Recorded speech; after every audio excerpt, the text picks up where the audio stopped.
दोस्तों, कंगना की नई फिल्म का नाम है इमरजेंसी। और जैसे कि नाम से ही पता चलता है कि ये उस वक्त की कहानी है जब इंदिरा गांधी जी ने देश में इमरजेंसी लगाई थी। और इस फिल्म में इंदिरा गांधी का रोल कंगना प्ले कर रही है। वैसे तो कंगना गांधी फैमिली से बहुत नफरत करती है, उनको खूब गालियां देती रहती है, लेकिन जब उनको फिल्म बनाने की जरूरत पड़ी तो वो खुशी खुशी इंदिरा गांधी जी का रोल प्ले करने के लिए तैयार हो गई। खैर, आज मैं आपको बताने की कोशिश करूंगा कि इस फिल्म का प्रोजेक्ट कैसे बना। लेकिन अगर आपने अब तक चैनल सब्सक्राइब नहीं किया तो कर लो, और घंटी नहीं दबाई तो वो जरूर दबा दो। और एक बात फिर मैं आपसे कहना चाहता हूं कि अगर आप वीडियो देखेंगे तो लाइक जरूर करें। यहां मैं आपको ये बताना जरूरी समझता हूं कि आज की तारीख में कंगना को वही फिल्म का सब्जेक्ट समझ में आता है जो पॉलिटिक्स पर आधारित हो।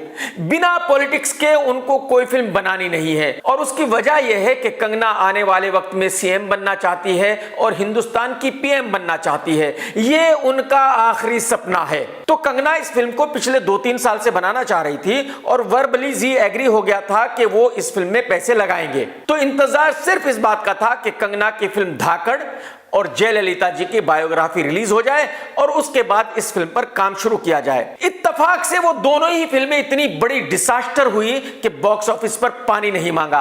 उन फिल्मों को कुत्ता भी देखने नहीं गया। तो जैसे ही ये दोनों फिल्में सुपर डुपर डिसास्टर हुई, वैसे ही जी भाग खड़ा हुआ। जी वालों ने कहा कि भाई इस फिल्म को बनाना हमारे बस की बात नहीं है, आप अपना कोई और निर्माता ढूंढ ले। इसके बाद कंगना ने कई जगह ट्राई किया, जैसे कि जियो, अमेज़न, वायाकॉम, बट कोई भी इस फिल्म को बनाने के लिए तैयार नहीं हुआ।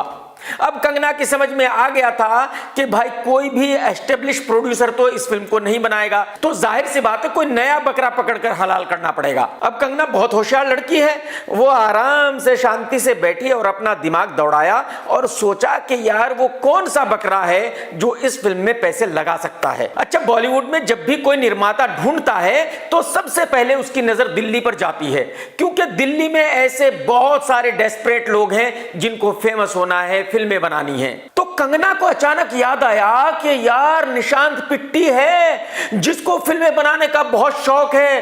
अरे यार, वो तो मेरी फिल्म सिमरन में भी पैसे लगा चुका है, वो तो उसके बाद भी कई जगह लुट चुका है।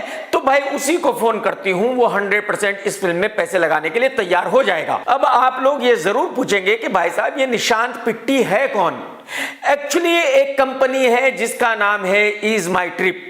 ये लड़का उस कंपनी का ओनर है। इसको फिल्मों का बहुत शौक है। तो ये टी सीरीज की कई फिल्मों में पैसे लगा चुका है और उनमें से एक फिल्म थी कंगना की सिमरन, जो बहुत बड़ी फ्लॉप हुई थी। पिट्टी साहब ने प्रेरणा अरोरा के साथ भी 2-3 फिल्मों में पैसा लगाया था जो डूब गया। निशांत ने और भी कई एक सुपर डुपर फ्लॉप फिल्में बनाई है, जैसे कि संजय दत्त की टोरबाज, दीपक मुकुट के साथ 2-3 सी ग्रेड फिल्में। ऐसी सी ग्रेड फिल्मों को मैं देखता नहीं हूं तो मुझे नाम याद नहीं है। और निशांत को फीमेल ओरिएंटेड फिल्में बनाने का बहुत शौक है। निशांत ने एक फिल्म के लिए जैकलिन को भी साइन किया हुआ है और उस फिल्म का बजट है तकरीबन 20 करोड़ रुपए। आप अंदाजा लगाइए कि जिस फिल्म में अकेली जैकलिन हो उस फिल्म की रिकवरी क्या होगी, 4 या 5 करोड़ रुपए, यानी कि उस फिल्म में 15 करोड़ रुपए का नुकसान होगा। इसके बावजूद भी निशांत खुशी से उस फिल्म को बना रहा है, क्योंकि जैकलिन से दोस्ती हो गई है। ये कोई छोटी बात नहीं है। निशांत को फिल्में बनाने का कितना बड़ा कीड़ा है, इस बात से आप अंदाजा लगा सकते हैं कि तकरीबन 3-4 साल पहले इमरान हाशमी को निशांत ने एक चेक से 5 करोड़ रुपए एडवांस दे दिए थे कि भाई साहब फिल्म जब बनेगी बनती रहेगी, आप ये 5 करोड़ रुपए रखो। आज तक उस फिल्म का कोई अता पता नहीं है। इमरान ने इससे कई बार कहा कि भाई साहब आप अपने पैसे ले जाओ। इसने कहा कि भाई दिक्कत ही कोई नहीं, आप पैसे रखो, फिल्म बनाएंगे। तो वापस आते हैं इमरजेंसी पर। कंगना निशांत को पहले से जानती थी। कंगना ने निशांत से कहा कि देख भाई, ये फिल्म इमरजेंसी पर आधारित है और बहुत बड़ी ब्लॉकबस्टर फिल्म है। इस फिल्म से बड़ी फिल्म हिंदुस्तान में अब तक बनी ही नहीं है। अगर तू इस फिल्म का निर्माण करेगा तो तू बहुत बड़ा प्रोड्यूसर बन जाएगा, तुझे नेशनल अवार्ड भी मिलेगा, मतलब तू पूरे हिंदुस्तान में भाई साहब रातों रात फेमस हो जाएगा। और बजट कुछ भी नहीं है, छोटा सा बजट है। फिल्म पे सिर्फ 50 करोड़ रुपए लगेंगे। 50 करोड़ रुपए क्या है? कुछ भी नहीं। रिकवरी कम से कम 100 करोड़ रुपए की है। तो यानी कि तुम्हारे को 50 करोड़ रुपए तो ऐसे ही प्रॉफिट हो जाएगा। कंगना ने निशांत को कन्विंस करने के लिए उसके जख्मों पे नमक भी रगड़ दिया। उससे कहा कि देख, तू अब तक इतनी फिल्में बना चुका है, इतने पैसे बर्बाद कर चुका है, हर फिल्म में तुझे नुकसान हुआ है और आज तक तुझे कोई जानता है कि एज ए प्रोड्यूसर कोई नहीं जानता। तो क्या फायदा ऐसे पैसे वेस्ट करने से?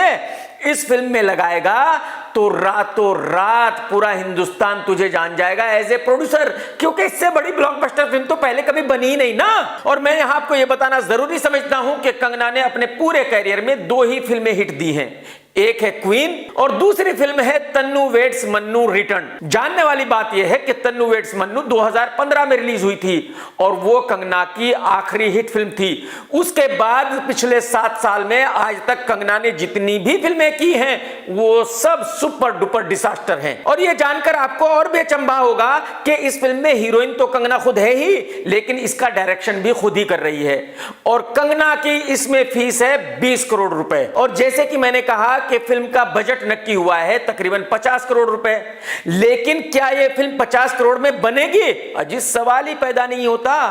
इन बॉलीवुड वालों को मुझसे ज्यादा कोई नहीं जानता। अब इस फिल्म के बजट के साथ आगे क्या होगा वो मैं आपको बताता हूं।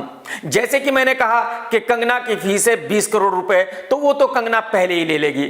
आगे बचे 30 करोड़ रुपए। कंगना दिल्ली में सिर्फ 30 डेज की शूटिंग करेगी और 30 करोड़ रुपए खत्म कर देगी और फिर निशांत पिट्टी साहब को बुलाया जाएगा, उनको बताया जाएगा कि देखो भाई बजट बढ़ गया है, 30 करोड़ रुपए खत्म हो चुके हैं, अब फिल्म पे कम से कम 10 करोड़ रुपए और लगाने पड़ेंगे फिल्म को कंप्लीट करने के लिए। निशांत कहेगा कि नहीं भाई मेरे पास तो पैसे नहीं है। कंगना बोलेगी तो दिक्कत है कोई नहीं, फिल्म को बंद कर देते हैं। निशांत कहेगा अरे मैडम क्या कर रही हो, ऐसा क्यों कर रही हो, फिल्म बंद कर दोगी तो मैं कहां जाऊंगा, मैं तो बर्बाद हो जाऊंगा, सड़क पे आ जाऊंगा। मैंने तो अपनी पूरी जिंदगी में यही 40-50 करोड़ रुपए कमाए थे, अगर ये भी बर्बाद हो गए तो मैं कहां जाऊंगा, ऐसा मत करो मैडम। ठीक है मैं 10 करोड़ रुपए और दे देता हूं। कंगना 10 दिन की शूटिंग और करेगी, 10 करोड़ खत्म करके निशांत को फिर बुलाया जाएगा कि भाई साहब पैसे खत्म हो गए और अभी 10 दिन की शूटिंग बच गई है, इसके लिए आपको 10 करोड़ रुपए और देने ही पड़ेंगे और कोई रास्ता नहीं है, बजट बढ़ गया, मैं क्या कर सकती हूं। निशांत बोलेगा मैडम मैं तो बर्बाद हो जाऊंगा, मेरे पास बिल्कुल पैसे नहीं है। कंगना कहेगी तो दिक्कत ही कोई नहीं, फिल्म को बंद कर देते हैं। निशांत बोलेगा अरे मैडम ऐसा मत करो, क्या कर रही हो मैडम, बर्बाद हो जाऊंगा मैडम, सड़क पे आ जाऊंगा। अच्छा ठीक है मैं 10 करोड़ रुपए दूंगा, आप शूटिंग चालू कीजिए। तो कहने का मतलब यह है कि यह फिल्म खत्म होगी कम से कम 75 करोड़ में और जब फिल्म को रिलीज किया जाएगा तो उस वक्त पीएनए पे खर्च होगा कम से कम 15 करोड़ रुपए, यानी कि इस फिल्म का बजट होगा तकरीबन 90 करोड़ रुपीस। चलो बजट तो हो गया 90 करोड़, रिकवरी क्या होगी? रिकवरी वही होगी जो धाकड़ की हुई है। Music rights, digital rights, overseas TV rights, इन सब के आएंगे तकरीबन 25 करोड़ रुपए मैक्सिमम। और थिएटर से क्या आएगा? कुछ भी नहीं, क्योंकि थिएटर में तो लाइफ टाइम बिजनेस मैक्सिमम 5 से 6 करोड़ का ही हो सकता है, यानी कि ज्यादा से ज्यादा 3 करोड़ रुपए मिल सकते हैं। चलो 2 करोड़ रुपए की रिकवरी और यहां वहां से लगा लेते हैं, यानी कि 30 करोड़ रुपए टोटल रिकवरी मान लेते हैं। फिल्म बनेगी 90 करोड़ में, लॉस कितने का हुआ? 60 करोड़ का। अब आप में से बहुत लोग ये जरूर कहेंगे कि भाई साहब आप बिल्कुल ही गलत हो, क्योंकि ये फिल्म तो सुपर डुपर हिट होने वाली है, क्योंकि ये फिल्म तो इंदिरा गांधी जी की इमरजेंसी पर आधारित है। बिल्कुल नहीं भाई साहब, आपको बिल्कुल बहुत बड़ी गलतफहमी है। मैं आपको ये बता दूं कि मोदी जी की बायोग्राफी भी सुपर फ्लॉप रही थी। फिल्म सम्राट पृथ्वीराज, जिसको बीजेपी ने जोर शोर से प्रमोट किया था, वो भी सुपर डुपर डिजास्टर हुई है। और मैं आपको एक बात और याद दिला दूं कि इंदिरा गांधी जी के इमरजेंसी पे ऑलरेडी एक फिल्म रिलीज हो चुकी है जिसका नाम था इंदु सरकार, जिसको बनाया था मधुर भंडारकर ने। उस फिल्म को कुत्ता भी देखने नहीं गया था, सुपर डुपर फ्लॉप थी। और भाई साहब आपको पता है इस फिल्म को कितने बड़े राइटर ने लिखा है? अरे भाई साहब आप नाम सुनेंगे तो आपकी आंखों और कानों से खून आना शुरू हो जाएगा। रितेश शाह ने यह फिल्म लिखी है, जिसने अल्लादीन लिखी थी, जिसने धाकड़ लिखी थी। तो एक्चुअली हकीकत तो यह है कि यह फिल्म बनने से पहले ही सुपर डुपर फ्लॉप है। निशांत पिट्टी साहब के कम से कम 50 से 60 करोड़ रुपए का नुकसान होना तय है। और कमाल यह है कि कंगना को अच्छी तरह पता है कि इस फिल्म में 50 से 60 करोड़ का नुकसान होने वाला है, इसके बावजूद भी कंगना को कोई फायदा नहीं होने वाला है, तब भी वो लड़की इस फिल्म को बना रही है, क्योंकि फिल्म नहीं बनाएगी तो लोग कहेंगे कि भाई कंगना का कैरियर तो खत्म हो गया, और ये उसे मंजूर नहीं। तो मेरे हिसाब से कंगना इस वक्त फुल मजाक के मूड में है और मजाक के मूड में ही वो इस फिल्म को बनाएगी, मजाक के मूड में ही वो इस फिल्म को रिलीज करेगी और मजाक मजाक में ही ये फिल्म सुपर डुपर डिजास्टर हो जाएगी। टेक केयर दोस्तों, जय हिंद, वंदे मातरम, सत्यमेव जयते।